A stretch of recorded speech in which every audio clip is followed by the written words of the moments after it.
Dear brothers and sisters, we heard the gospel passage. It speaks about the identity of Jesus. Who is Jesus? The people, there is a division. One is the simple folk who believe he is the Messiah, he is the Son of God.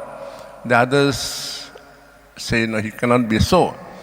There are reasons for and against. You see, the simple folk, if you see the Old Testament, anyone who saw the face of God would die.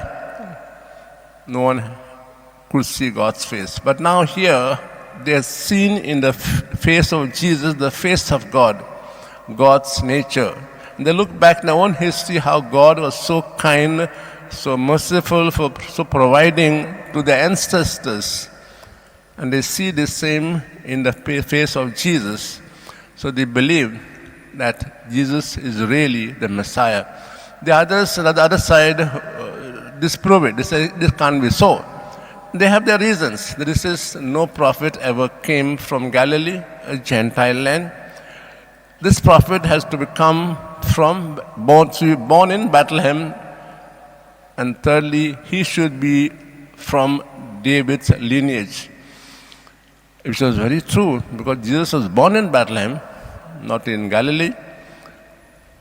He was from lineage of David. You will see the whole genealogy of Jesus. You find the last is after David is Jesus himself. Then why did the Pharisees or the so-called did not believe? Did they not know? Did not read the scriptures? It's because the life of Jesus, his works did not match with the life of the Pharisees. Secondly, because the Pharisees had a notion when a Messiah comes, he will come with a huge army, so to say, and defeat the Romans who were their enemies.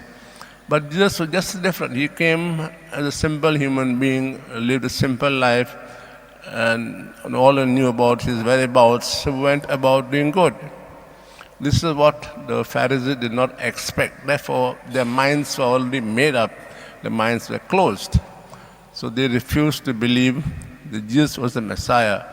And therefore, they couldn't recognize in him the face of God. Maybe at times, we too at times we become biased because many things we say, this can't be so, that can't be so, because our minds are closed.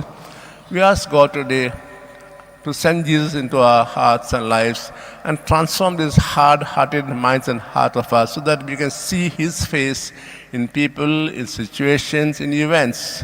Whatever happens for our good because it is, maybe we can say, God's will. So we ask for the grace that he opens our minds and hearts and see his face in all life situations.